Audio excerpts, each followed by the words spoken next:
This is Shawn Irwin, your Youth Director of Darts Ontario. Welcome to Episode 3 of Darts Ontario Let's Talk Darts. I wanted to talk to our youth players from past and present to see how they got into darts and their story. I'm with Darts Ontario Senior Female Singles Champion and 2020 Team Ontario member Mackenzie Kingsmill, formerly of the Burlington Youth Dart League. Thank you for taking the time to answer some questions so the dart community can know more about Mackenzie Kingsmill. So how are you doing today, Mackenzie? I'm all right. How are you? I'm doing great, thanks. So I want to talk about darts and life. How old were you? How old were you when you started playing darts, and how did you get started? I started playing darts when I was like 12, and my grandparents always played, so they set up a board in their basement, and they just told me that I could take a couple shots, and then they just like guided me through the rest. Nice. Now, who inspired you to do this competitively? Your grandparents? Yeah, my grandfather. Yeah. Yeah.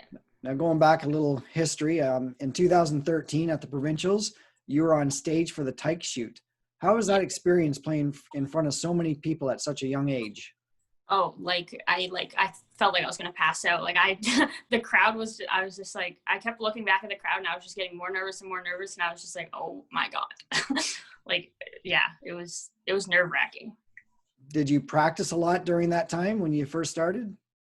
Yeah, like before I had a job, I practiced probably 4 hours a day, like max. Wow. I had nothing to do. In 2014, that was the first time I met you. You became the junior female singles champion. Take us through that experience and you missing the nationals that year. So yeah, I didn't. So when I was like playing in the knockout round, I didn't know that was the moment to get to like the team. So I was just playing I don't know. I wasn't that nervous because I didn't think it was for the team. And then when everybody like jumped up and started screaming, I was just like, "What happened?" And they're like, "You made team." And I was like, "Oh, well then." And my parents didn't have enough, like a lot of money back then. And so I had a lot of separation anxiety. So if my mom couldn't go to Nova Scotia, so I voted to back out because I don't know, I just couldn't handle it. And I was still so young. So I just let someone else have it. So I didn't have to like take something away from them if I didn't really entirely want to go. Well, you may not have went that year, but we'll talk about the future after that. But in 2013 and 2014 was the only years you had to play the zone shoots to make provincials. How did you deal with the pressure of competing at provincials to keep coming in the top four to get that buy into the following year?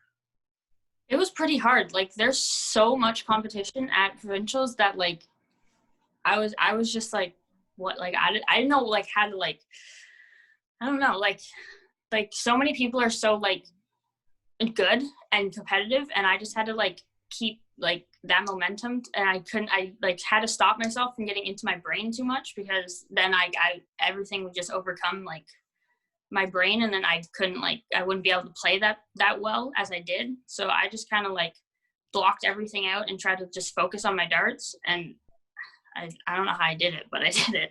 You did it. A little more history. In 2018, you finished top four. 2016, you were the runner-up. And in 2014, 15, 2017, 19, and 2020, you were the Darts Ontario champion. I don't think anyone has ever had that much success in the youth program. How did you stay on top of your game for 7 years and having such an amazing record? I honestly, I just kept practicing, and like I knew that going into the seniors that the competition would be not like obviously like the junior competition is like unbelievable. Like I probably couldn't play in juniors right now because I don't practice that much, and I'm not like on my game as I was. But I know going into seniors that they had a little bit more oh my god, a little bit more why can't I talk?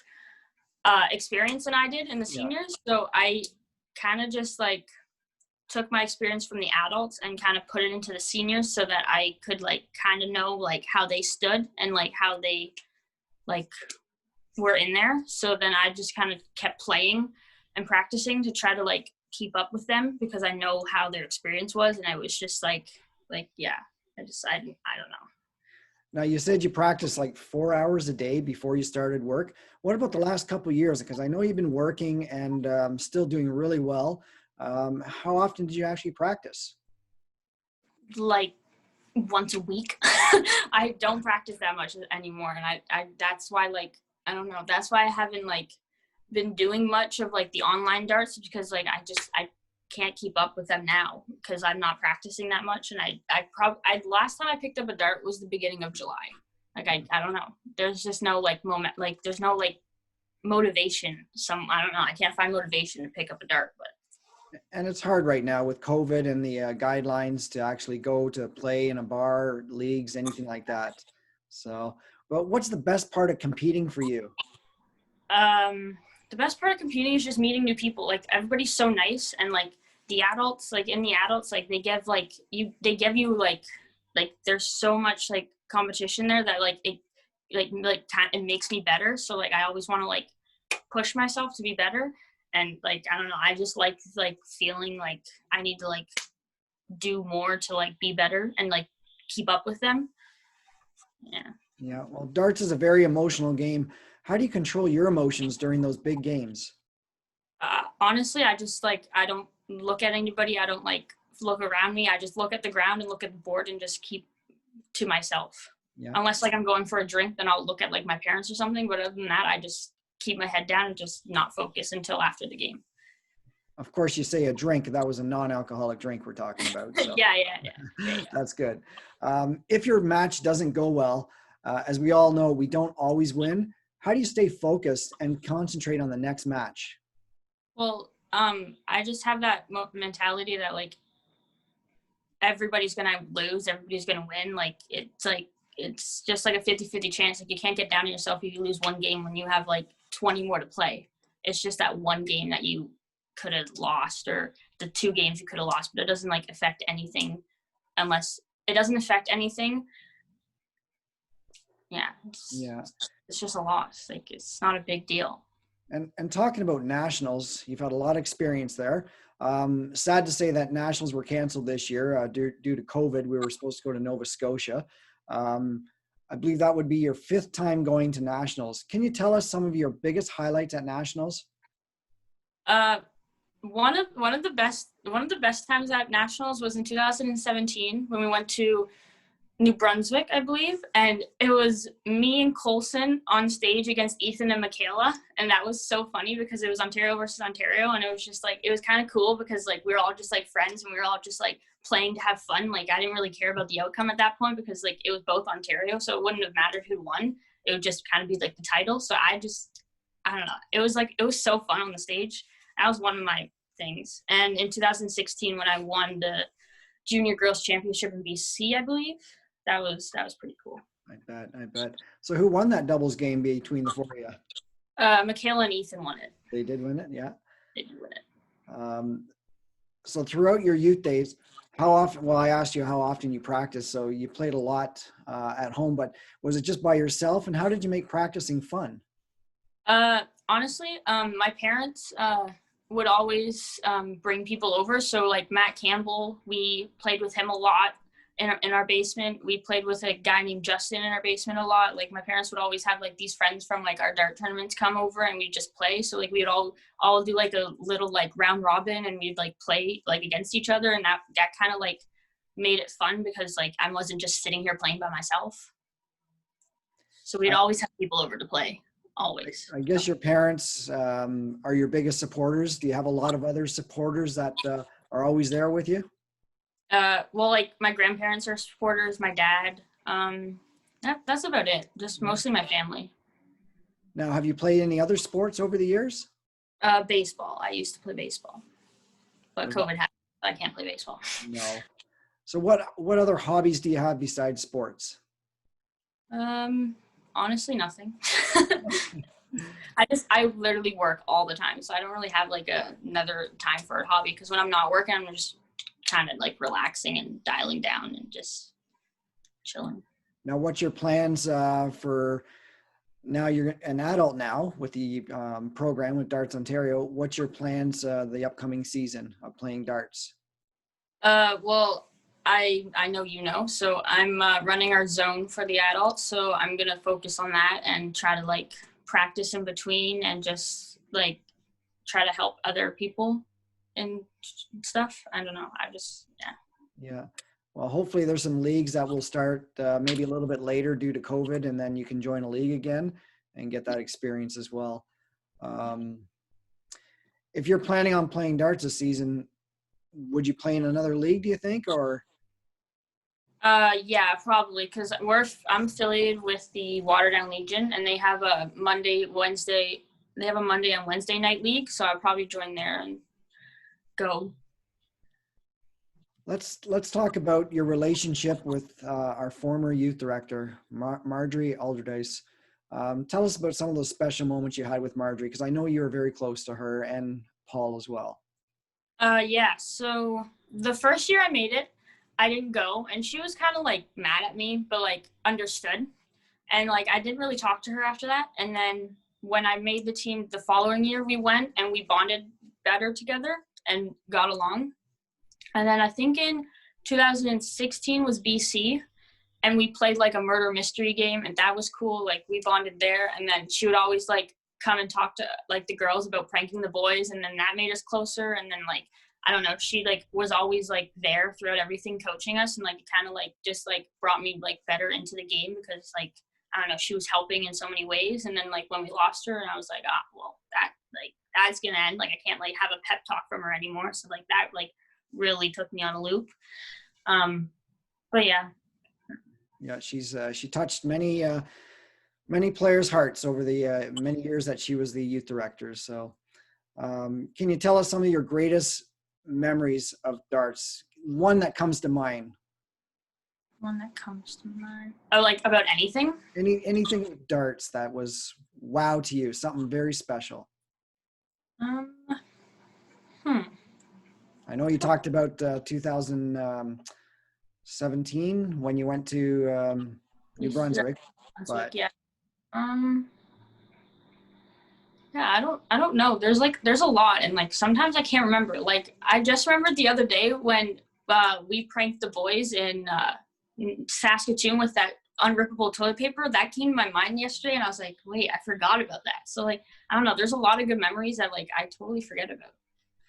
yeah, you started the pranking because the year before you didn't make the team, and that was my first year going to nationals. So we never thought of doing things like that. So maybe you thought of something to help me think of something for the next coming years.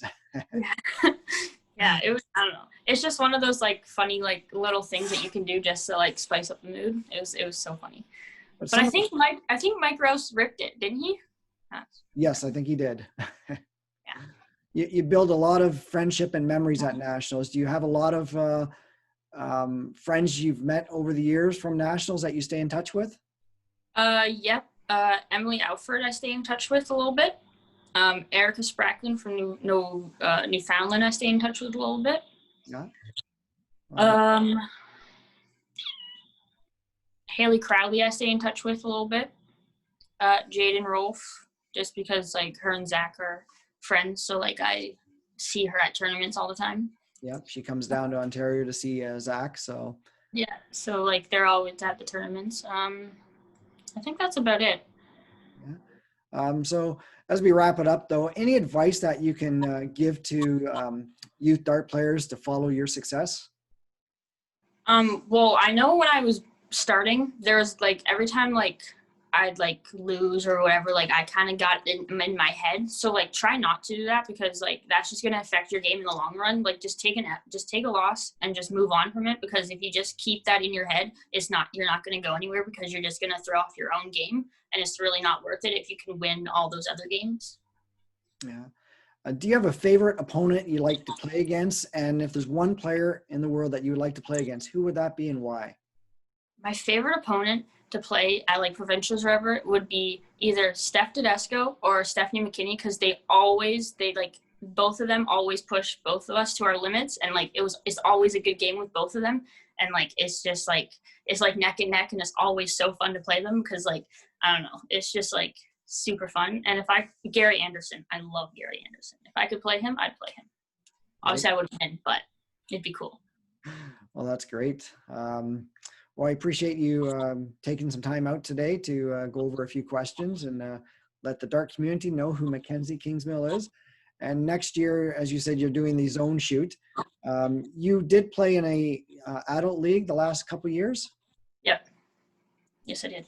It's great that some of the leagues are allowing the youth to come in and compete and play. So it helps the youth really progress in their dart game for sure. So yeah, I mean, I had to fight for being in that league, but yeah, it was worth it in the end. yeah. Well, I appreciate this, Mackenzie, and you have a wonderful day, and we will talk to you soon. Hopefully we'll see you at a tournament and the adult provincials next year. Perfect. Yeah. Thank you for everything. Take care. Bye now. Bye. That was great talking to Mackenzie Kingsmill. Lots of experience in this young lady. Wishing her all the best as she goes on to the adult program. Make sure you go to our website at www.dartsontario.ca. Here you'll find all the information about our organization, and make sure you go to our Facebook page and like it to get all the recent updates. Are you a current member of Darts Ontario or a former member of Darts Ontario Youth Program? If you want to be on our show, please email me at youth@dartsontario.com. This is Shawn Irwin, your Darts Ontario Youth Director. We will see you during our next episode, which is episode 4 of Darts Ontario, Let's Talk Darts. Our next guest has been on stage the last 3 provincials in a row, but in 2020, she took home the crown. Take care and see you then.